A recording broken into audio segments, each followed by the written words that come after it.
حضور بولتے اس طرح تھے کہ سیدہ عائشہ صدیقہ فرماتی ہیں اگر کوئی حضور کے جملے یا لفظ گننا چاہتا تو گن بھی سکتا تھا. ٹھہر ٹھہر کر بات کرتے تو ایسے جیسے موتیوں کی لڑی بن رہی ہے. محبوب کا انداز تکلم یہ دیکھیے، فاضل بریلوی کہتے ہیں ان کی باتوں کی لذت پہ بے حد درود اور ان کے خطبے کی ہیبت پہ لاکھوں سلام. اور جس کے گچھے سے لچھے جڑے نور کے، یہ دانتوں کا گچھا ہے حضور کے دانت مبارک، جس کے گچھے سے لچھے جڑے نور کے، ان ستاروں کی نزہت پہ لاکھوں سلام. حضور بولے، فرمایا آپ نے بات کر لی؟ میں نے کہا کر لی. فرمایا میں بھی کچھ کروں؟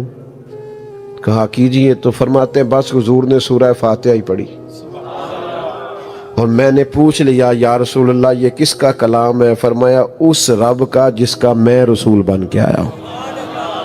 تو میں نے کلمہ پڑھ لیا. نبی کریم کا ذکر تو غیر. یہ ایک ہندو کا شعر ہے، کس نے ذروں کو اٹھایا اور صحرا کر دیا، کس نے قطروں کو ملایا اور دریا کر دیا، یہ کس کی حکمت نے یتیموں کو کیا در یتیم اور غلاموں کو دنیا بھر کا مولا کر دیا. یہ ہندو کا شعر. ایک سکھ ہے، بہت تعریف لکھی اس نے نبی پاک علیہ السلام، بہت. تو آپ کو پتہ ہے نا بعض مسلمان بھی بعض ایسی باتیں کرتے ہیں جو بعض اوقات حکمت سے خالی ہوتی ہیں. کہنے لگا تو تعریفیں کرتا ہے حضور کی تو کلمہ کیوں نہیں پڑھتا؟ اس نے کہا توفیق آئے گی پڑھیں گے. کہا پھر تو تعریفیں کرتا جاتا ہے اور کلمہ پڑھتا نہیں؟ تو اس نے شاعر لوگ جو ہوتے ہیں وہ تو کسی وقت بھی شعر آ جاتا ہے. جب کہا تو تعریفیں کرتا ہے حضور کی کلمہ نہیں پڑھتا، تو اس نے کہا اس پر بھی شعر سن لو.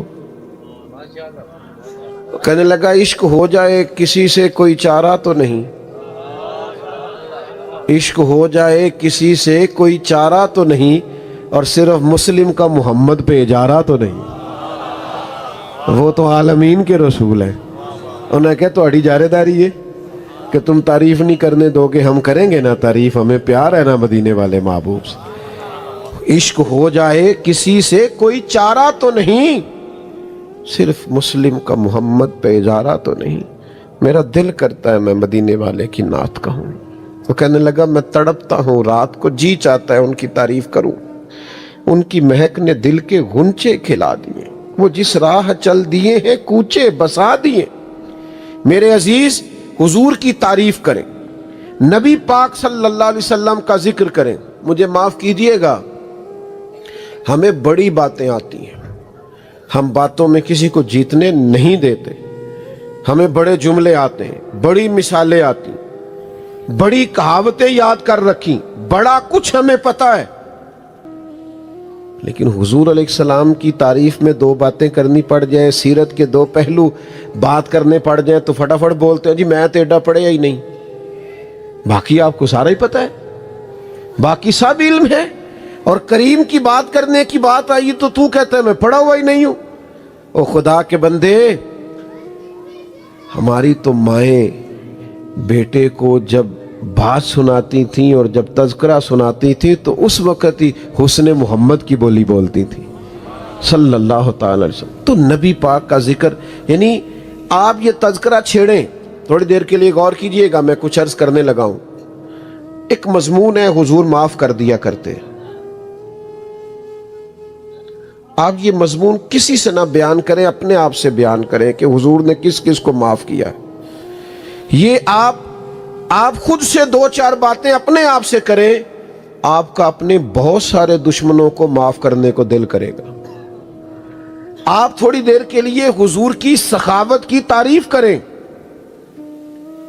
کہ حضور عطا کرتے تھے، بانٹتے تھے، دیتے تھے. اتنا دیتے تھے کہ لوگ کہا کرتے تھے غربت کا ڈار ہی نکل گیا. آپ یہ تعریف تھوڑی دیر کے لیے کر کے یا سن کے دیکھیں، غریبی میں بھی سخاوت کرنے کو دل کرے گا، غربت میں بھی بانٹنے کو دل کرے گا. نبی پاک صلی اللہ تعالی علیہ وسلم نے حکمت کے ساتھ دنیا کے معاملات کو چلایا ہے. آپ اس حکیمی کو، اس دانائی کو، اس تدبر کو، اس کو بیان کریں، اپنے گھر میں ذکر کریں حضور کی حکمت کا. آپ یقین کریں آپ کے بچے جلد بازی چھوڑ دیں گے. آپ کی اپنی طبیعت میں جو جلد بازی پیدا ہوتی ہے نا، بعض اوقات کے کام ختم کیوں نہیں ہو رہا، یہ فٹافٹ ہونا چاہیے، لیٹ کیوں ہو گیا. چلو تواڈی نہیں گل کردا، میں ایک شادی تے چلا گیا تو وہ گھر میرا سارا جانن والا سی، تو بزرگ ان کے بڑے جلال میں تھے، فلانا کام کیوں نہیں ہویا، فلانی شے کیوں نہیں ہوئی. تو مینوں کہن لگے تسی کدی ابا جی نو لے کے سائڈ تے بہ جوڑو تے انشاءاللہ کام سارے ہو جان گے. اس لیے کہ وہ بھئی ہر چیز اپنی ترتیب سے آنی ہے. بزرگ جذبات میں بردباری پیدا ہوتی ہے جب انسان نبی پاک علیہ السلام کی حلیمی کو دیکھتا ہے، ٹھنڈک پیدا ہوتی ہے، قرار. یار یہ ذرا دیکھو نا، 10 دن حضور رہے ہیں طائف میں، ان لوگوں نے پتھر مارے، کھانا تک نہیں پوچھا، عرب کی جو روایتی مہمان نوازی تھی وہ بھی نہیں کی. تو سعد غلام نے کہا حضور دعا کریں یہ سارے تباہ ہو جائیں. تو ذرا حلیمی دیکھیں حضور کی. نبی کریم دعا کرنے لگے. اس طرح بندہ کہتا نہیں کہ یہ بچہ نہ سمجھ ہے، اسے پتہ نہیں، سیانا ہوگا تو ٹھیک ہو جائے گا. تو یہ حضور کی حلیمی ہے نا.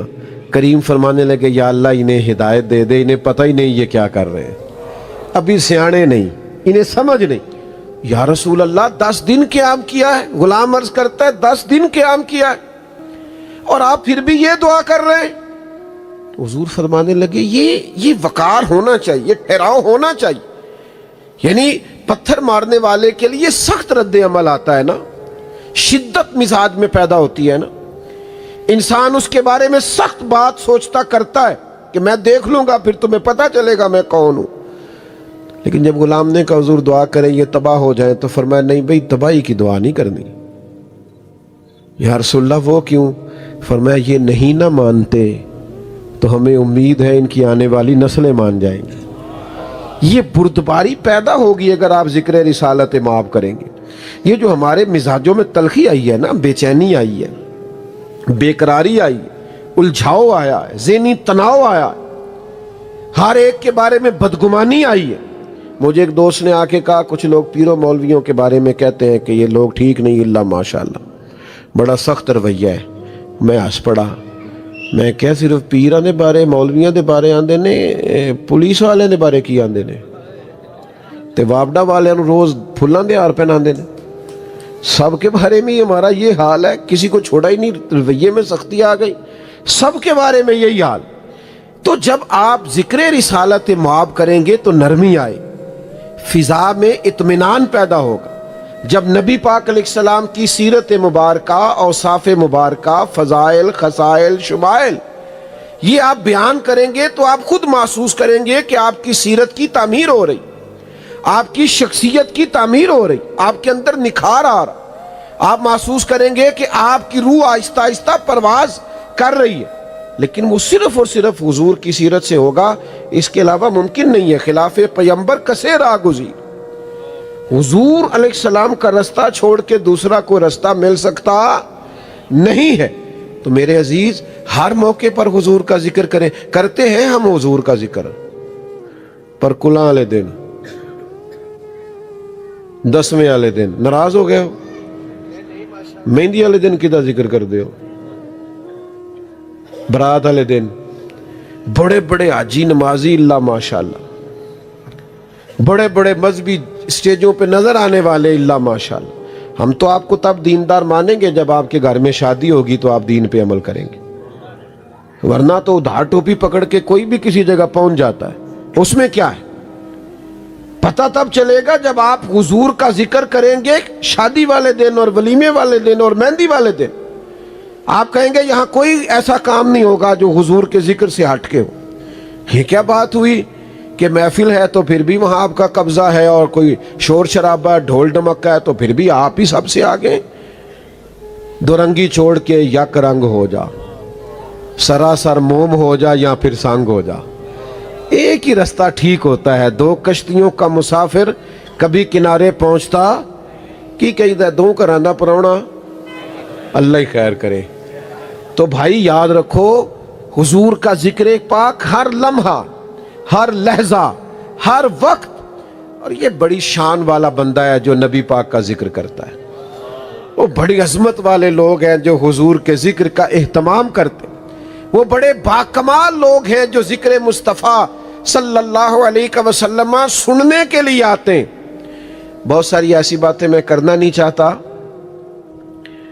وہ بعض اوقات تھوڑی مشکل ہو جاتی ہے میرے لیے بھی اور بلانے والوں کے لیے بھی۔ اب تو بڑی ساری سختیاں ہماری طبیعت سے ویسے ہی نکل گئیں، دوستوں نے کہہ کہ ہمیں کہ یہ بھی رہنے دیں یہ بھی رہنے دیں، کافی سارے سوال ہی شارٹ ہو گئے۔ ایک جگہ میں کسی محفل میں حاضر تھا، اب تو جاتے بھی نہیں زیادہ جگہ پہ، موقع نہیں بنتا، تو وہاں ایک نقیب محفل نہ بار بار قوم کو پریشان کر رہے تھے، تسی سبحان اللہ نہیں کہیں دے، توڑا ذوق ہی نہیں، میں بڑی دیر دا لگا۔ اچھا وہ جس ویلے کوئی لاگے ناچ پڑے تے آپ کرمالا موبائل دے لگ جائے، بھئی تیرا ان ذوق کتھے گیا ہے، تو توڑا ذوق ہی نہیں۔ تو بزرگ لوگ بیٹھے ہیں بیچارے، اور پھر میں آیا ہوں بیان کر کے چلا جاؤں گا، نعت خاں آیا نعت پڑھ کے، اچھا ان کا ذوق ہی نہیں بیچارے جو شروع سے لے کے آخر تک بیٹھے، آپ نے ایک منٹ میں انسلٹ کر دی، سمجھا ہی نہیں آپ نے، تو بار بار کہے جا رہا ہے۔ میں انہوں آکھیا میں کہا کرما لیا تو تے کو 4 پیسے لینے نے، اے مفت آئے نہیں سارے، تیرے نالوں زیادہ ذوق ہی ہے نا دا، یہ فری میں آئے ہیں حضور کے ذکر کی محفل میں، اس لیے ان کی شان زیادہ ہے۔ تو تھوڑا سا چیزوں کو تبدیل ہونا چاہیے، حقیقت پسند بنے۔ یہ کیا بات ہوئی کہ اگر کوئی آپ کے سامنے کلام نہیں کرتا، بات نہیں کرتا، تو اس کا مطلب یہ ہے کہ آپ جو چاہے مزاج میں آئے آپ بات کریں گے؟ حضور کا ذکر پاک بڑا معتبر کر کے اور بڑا پیارا کر کے، اور اس میں آپ ذوق لیں۔ میں نے جیسے عرض کیا نا، نعت میں ایک لذت ہے، نعت میں ایک کیف ہے۔ نعت تو کبھی کوئی پڑھتے پڑھتے سو جائے تو پتہ نہیں کہاں پہنچ جائے۔ نعت ادب کا وہ اعلیٰ مقام ہے، لیکن شرط یہ ہے کہ پڑھنے والا بھی اس میں کھو جائے اور سننے والا بھی اس کا لطف لینے لگے، پھر اس کے اندر کیف پیدا ہو جاتا ہے، سرور پیدا ہو جاتا ہے۔ لیکن اگر آپ میری طرف دیکھیے گا، اگر آپ نعت کے معیار کو نہیں سمجھتے، آپ نعت کی تعظیم کو نہیں سمجھتے، حضور کے ذکر پاک کی کیفیات کو نہیں سمجھتے، تو پھر اس کا مطلب یہ ہے کہ آپ اس خاص منزل تک کبھی پہنچے نہیں جو نعت سننے سنانے کی منزل ہے۔ علامہ اسماعیل حقی رحمۃ اللہ علیہ تفسیر روح البیان میں لکھتے ہیں، فرماتے ہیں جب جناب ابو بکر صدیق رضی اللہ تعالیٰ عنہ نے کلمہ پڑھا تھا تو یہ بریکنگ نیوز تھی بہت بڑی مکہ مکرمہ میں۔ آج کل تو خیر ہمارے چینل پہ ہر چیز ہی بریکنگ نیوز ہوتی ہے نا، کھانسنا بھی بریکنگ نیوز ہے، تو بریکنگ نیوز کی کوئی قدر ہی نہیں رہی۔ تو بہت بڑی خبر چل گئی کہ یار ابو بکر صدیق مسلمان ہو گئے، پتہ تو کرو۔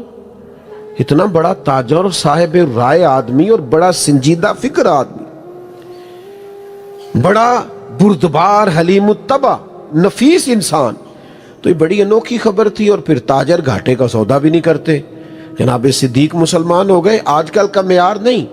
اور پھر یہ ہوتا ہے کہ جب بہت زیادہ تعداد ہو جائے، وَرَأَيْتَ النَّاسَ يَدْخُلُونَ فِي دِينِ اللَّهِ أَفْوَاجًا، جب فوجوں کی فوجیں دین میں آنے لگے تو پھر تو بات ہی اور ہے۔ لیکن اس وقت اتنے بڑے آدمی کا کلمہ پڑھنا یہ تھوڑا سا لوگوں کے لیے خبر تھی۔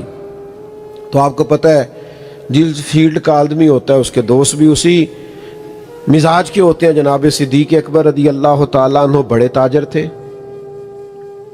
تو ان کے دوست بھی تاجر تھے۔ ان کے دوستوں کے نام بتاؤں آپ کو، حضرت عبد الرحمن ابن عوف رضی اللہ تعالیٰ، حضرت عثمان غنی رضی اللہ تعالیٰ، حضرت سعید بن زید رضی اللہ تعالیٰ، بڑے بڑے تاجر آپ کے دوست تھے۔ وہ سارے اکٹھے ہو کے نا تصدیق کرنے گئے کہ پتہ کریں جناب صدیق اکبر واقعی مسلمان ہو گئے۔ وہ جب آئے نا تصدیق کرنے تو آ کے پوچھا کہ ابو بکر آپ مسلمان ہو گئے ہیں سنا ہے؟ تو بڑی سادی سی بات تھی، یا ہاں کر دیتے یا نہ کر دیتے۔ حضرت صدیق اکبر مسکرائے اور فرمایا اتنی جلدی جواب دے دوں؟ بیٹھو بتاتا ہوں مسلمان ہوا ہوں کہ نہیں ہوا، بیٹھو۔ جب وہ بیٹھ گئے تو حضرت صدیق اکبر نے ذکر چھیڑا۔ میں کیا عرض کروں، جو بات مجھ پہ ہی طاری نہیں ہو رہی وہ مجھ سے سن کر کسی پہ کیا طاری ہوگی۔ ہمارے حضرت فرمایا کرتے تھے، او یار جو بات تمہیں نفع نہیں دے رہی وہ بات تم سے سن کے کوئی کیسے نفع اٹھائے گا؟ جس چیز کا کیف ہم پہ ہی نہیں چڑھ رہا، وہ تو کچھ جملوں کا ہیر پھیر تو ہو سکتا ہے لیکن باطنی کیفیت اس سے نہیں بدلا کرتی۔ حضرت صدیق اکبر رضی اللہ تعالیٰ عنہ نے اپنے ان تاجر دوستوں کو بٹھا لیا اور پھر اس ذوق سے حضور کا ذکر کیا. کبھی حضور کے مقدس اخلاق کی بات کی، کبھی معاف کر دینے کی بات کی، کبھی نبی پاک علیہ السلام کے مشن کی وسعت کی بات کی، کبھی حضور کی تعلیمات میں جو صلہ رحمی ہے، جو پڑوسیوں کے حقوق ہیں، جو اولاد کی تربیت، جو انسان کی اصلاح کے پہلو ہیں، ان سب پر گفتگو کی. اس ذوق سے حضرت صدیق اکبر نے بات کی، اس ذوق سے بات کی کہ وہ جو صرف پتہ کرنے آئے تھے نا کہ مسلمان ہوئے ہیں کہ نہیں ہوئے، وہ کہنے لگے ہمیں بھی لے جائیں، ہم نے بھی حضور کا کلمہ پڑھنا ہے. تو بعض اوقات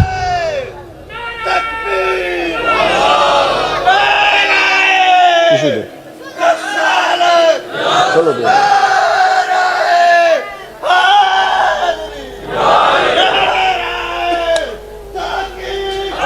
جزاک اللہ. تشریف رکھی.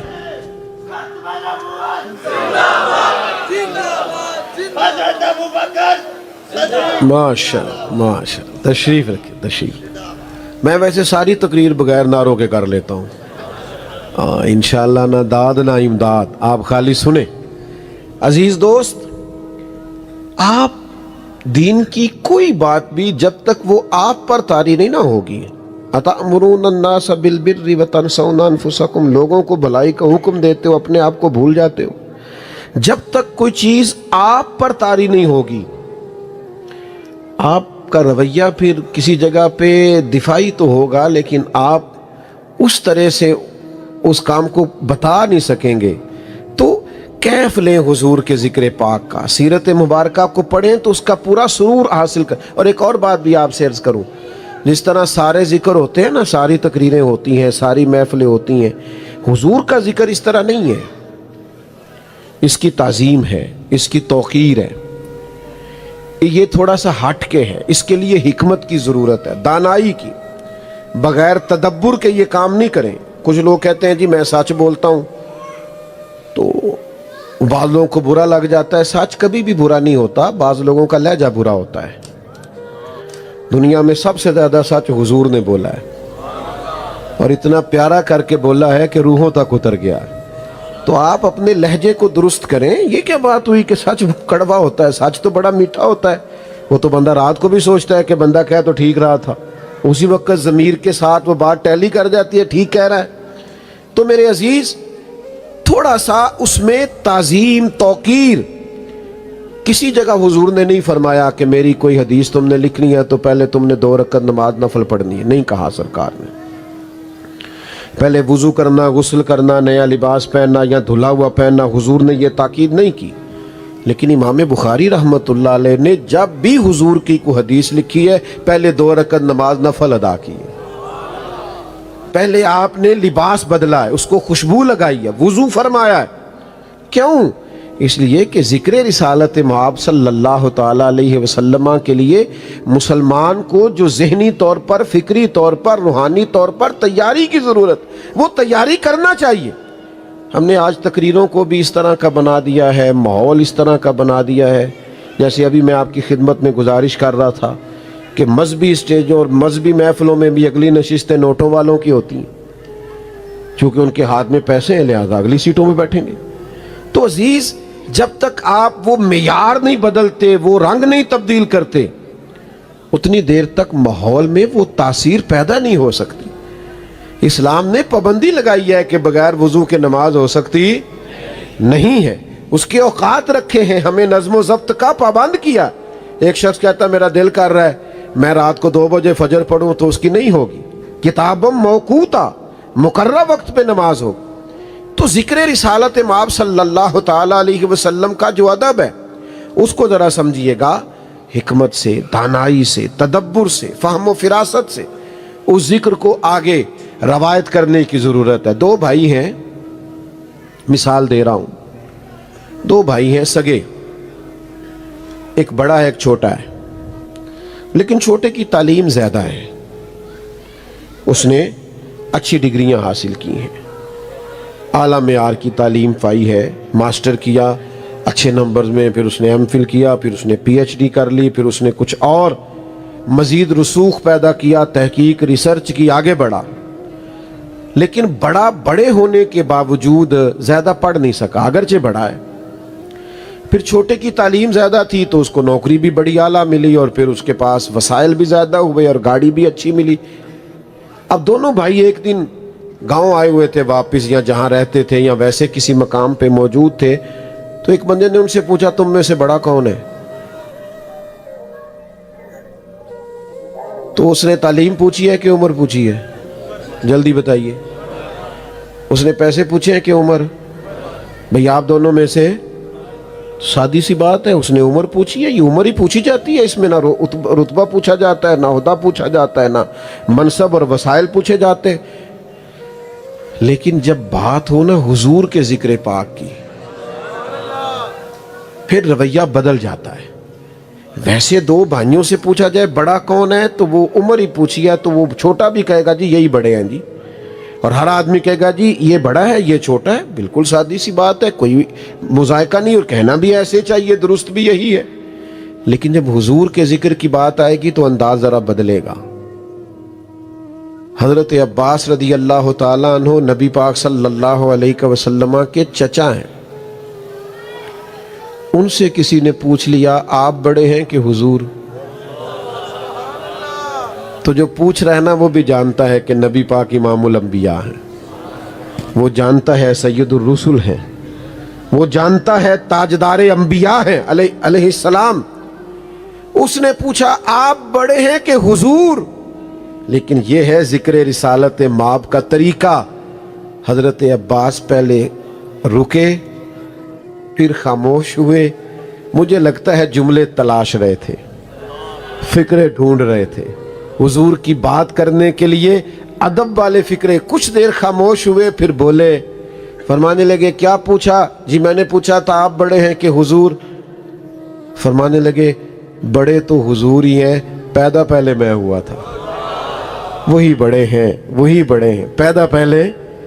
یہ ہے حضور کا ذکر کرنے کا طریقہ۔ ہمارے ہاں نا جب سے سٹائل بدلا ہے نا، اللہ خیر کرے، تو وہ کچھ چیزیں ایسی ہیں جو دائرہ ادب سے تھوڑی سی ٹکراتی نظر آتی ہیں۔ کچھ ذوق ہو، کچھ شوق ہو، حضور کا ذکر پاک کرنے کی کچھ لذت ہو، بس بات کو سمیٹنے لگا ہوں۔ یہ جب ترکیوں کا دور تھا نا حجاز مقدس پر خدمت کا، اس وقت وہ خدمت پر مامور تھے، تو پرانی تصاویر آپ دیکھیں گنبد خضرا شریف کی، تو سامنے کھجور کے 2 درخت ہیں۔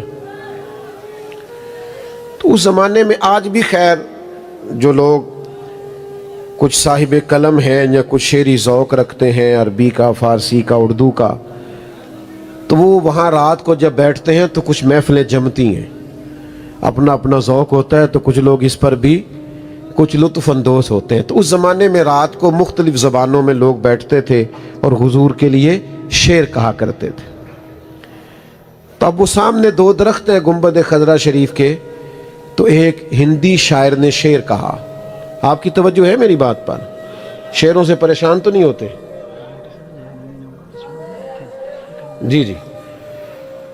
تو اس نے شعر کہا، آپ ذرا توجہ فرمائیے۔ اس نے شعر کہا، ایک ہندی شاعر نے، مسلمان شاعر نے، خوبصورت شعر کہا۔ ہندی اس لیے کہہ رہا ہوں کہ پاکستان ہندوستان اس وقت اکٹھا تھا۔ اس نے شعر کہا، 2 درخت ہیں گنبد کے سامنے۔ اس نے شعر کہا یوں ہیں درخت حضرت والا کے سامنے، گویا مجنوں کھڑے ہیں خیمہ لیلا کے سامنے۔ جس طرح خیمہ لیلا کا اور سامنے مجنوں کھڑے ہوئے، ایسے 2 درخت ہیں حضور کے سامنے۔ تو اعلیٰ حضرت بریلوی رحمۃ اللہ علیہ موجود تھے اس محفل میں، فرمانے لگے مزہ نہیں آیا آپ کے شعر کا، آپ نے نبی پاک کے گنبد کو لیلا کے خیمے سے تشبیہ دی، کوئی ملتی جلتی بات کریں، معاذ اللہ یہ کیا آپ نے کہا، کوئی لطف نہیں آیا۔ تو وہ آدمی جانتا نہیں تھا، کہنے لگا بات کرنا تو آسان ہے، شعر کہنا ذرا مشکل ہے، شعر کہنا ذرا مشکل ہے۔ فرمانے لگے اگر آپ کہیں تو کہہ دیتے، اگر آپ کہیں تو۔ اعلیٰ حضرت بریلوی کے ایک چھوٹے بھائی ہیں مولانا حسن رضا، مولانا حسن رضا بھی داغ دہلوی کے شاگرد ہیں اور ڈاکٹر اقبال بھی داغ دہلوی کے شاگرد ہیں۔ تو ہر آدمی کا اپنا ذوق ہوتا ہے نا۔ تو داغ دہلوی شاعر تھے، اردو ادب اچھا جانتے تھے، تو انہوں نے مولانا حسن رضا کی ڈائری میں اعلیٰ حضرت کی کچھ نعتیں دیکھی تو کہنے لگے یار یہ مولوی ہو کے اتنا اچھا شعر کہتا ہے۔ میں نے آپ کو کہا نا کچھ لوگ کہتے ہیں کہ ہمارے مولویوں کے بارے میں خیالات ٹھیک نہیں، تو میں نے کہا مولویوں کے بھی کئی لوگوں کے بارے میں خیال ٹھیک نہیں، ہم سارے لڑ رہے ہیں ایک دوسرے سے، یہی رویہ ہے پوری دنیا میں۔ تو ہم دام برسرے مطلب اس کو مولوی ہو کے اتنا اچھا شعر کہتا ہے۔ اور اردو ادب میں کوئی تازہ کلام لکھ کے لانا، لکھوا کے لانا۔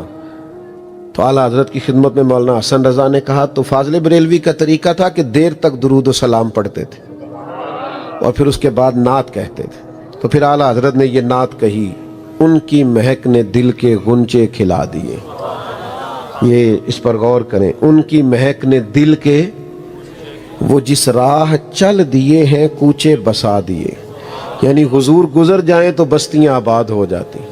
ان کے نثار کوئی کیسے ہی رنج، کوئی کیسے ہی، اگر آپ شعری ذوق کو سمجھتے ہیں تو ملاحظہ کیجئے گا، کوئی ہو اور غم کوئی بھی ہو، بندہ کوئی ہو غم، ان کے نثار کوئی کیسے ہی رنج میں ہو، وہ جب یاد آ گئے ہیں سب غم بھلا دیے۔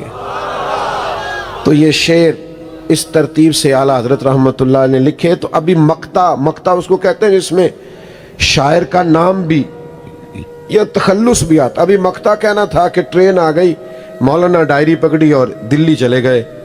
تو داغ دہلوی نے جب یہ کلام کا حسن دیکھا، وہ جب اس کے پاس وہ ڈائری پہنچی جس میں یہ نعت لکھی تھی، تو پھر آخری اس نے کہا کہ مولانا سے کہنا کہ اس میں نا پھر مقطع میرا لکھا ہوا شامل کر لیں۔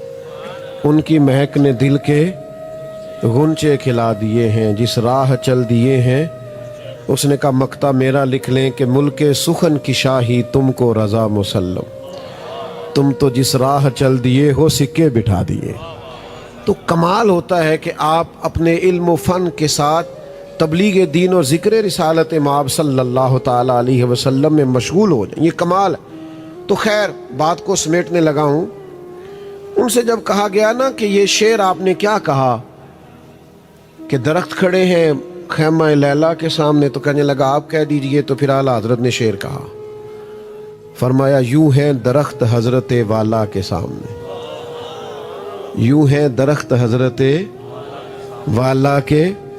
آج کل نا بے ادبوں کا بڑا زور ہے، اور جو بدتمیز ہوتے ہیں لوگ ان کو بڑا اسکالر سمجھتے ہیں۔ وہ سمجھتے ہیں چونکہ توہین کرتا ہے 10-15 لوگوں کی، لہذا بڑا آدمی۔ تو یہ بڑی مصیبت ہے۔ لیکن ادب والے لوگ جو تھے ان کا معیار اور سٹیٹس کیا ہے؟ فرمایا یوں ہے درخت حضرت والا کے سامنے، گویا قدسی کھڑے ہیں عرش معلیٰ کے سامنے۔ تو عزیز اب تھوڑا سا تھوڑا سا مزاج کو بدلنے کی ضرورت ہے۔ آہستہ آہستہ لوگوں میں شدت بڑھتی جا رہی ہے، ذہنوں میں تناؤ بڑھتا جا رہا ہے۔ ہم بڑی مشکل سے آنے والی نسل کو دیکھ رہے ہیں کہ وہ سمجھتی ہے کہ ہم چاروں جانب حالات میں گھرے ہوئے ہیں۔ اب زیادہ ضرورت پڑ گئی ہے کہ حضور کا ذکر پاک کیا جائے، انہیں اخلاق نبوی صلی اللہ تعالیٰ علیہ وسلم سے آگاہ کیا جائے، انہیں بتایا جائے کہ اصل زندگی وہ ہے جو ایک بردبار آدمی کی، باوقار آدمی کی، اپنی محنت پر بھروسہ کرنے والے آدمی کی زندگی ہوتی ہے۔